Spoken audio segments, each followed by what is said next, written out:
All right. Anybody have too much drama in your life?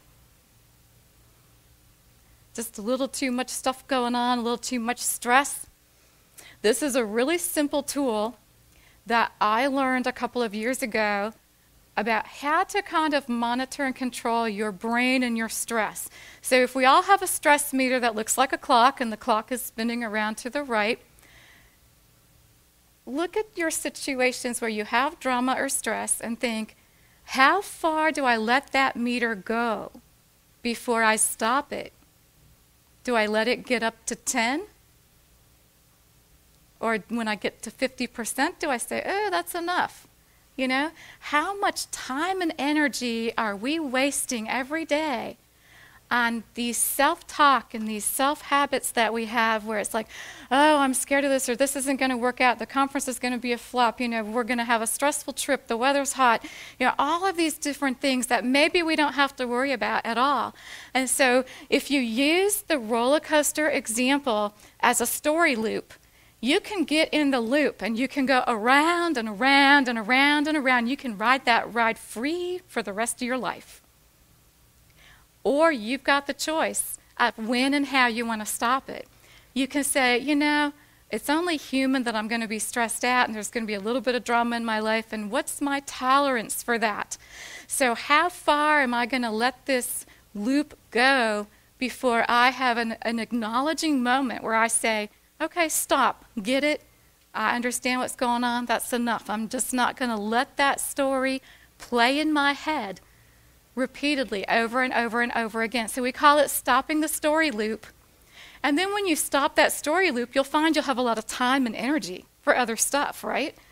So you have to figure out what's your new script, what's your new story, what are you going to do with that time and energy that you've got left over now, and how could you put that to productive use?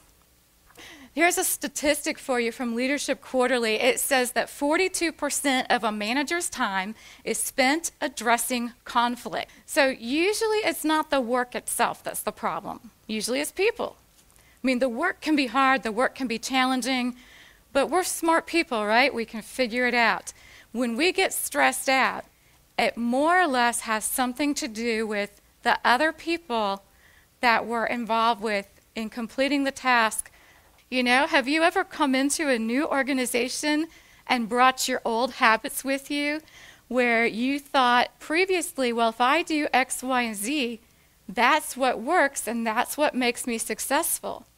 And then you move into an entirely different cultural environment and you're trying the X, Y, and Z, and they're going, nah.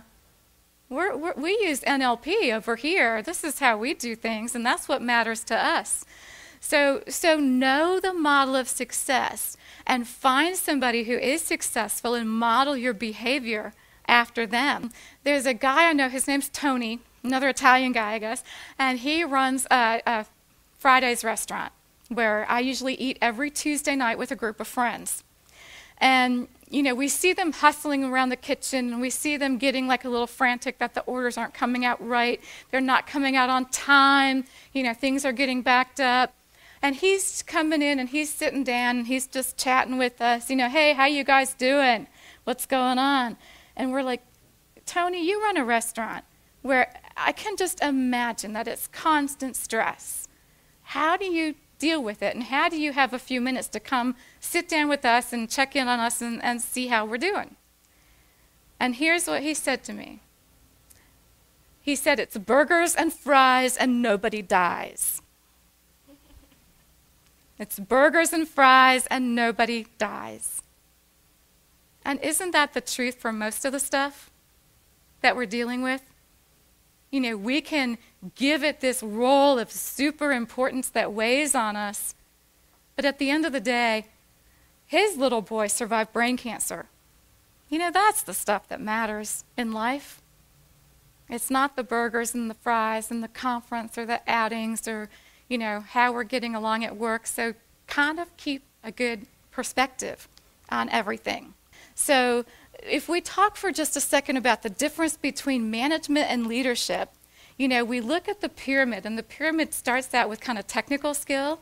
So today, if you want a job, you come packing with all of the technical skills and abilities needed to do that job. And then there's those management skills, and those tend to be more project management rather than people management.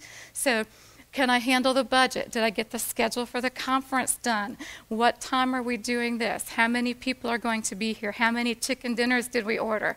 So it can be a lot about producing results because the results are about task. As we move up into the leadership piece, we're doing more about interacting with people, influencing people, getting buy-in, getting likability and trust built, more so than tasks and results outcomes. Make sense?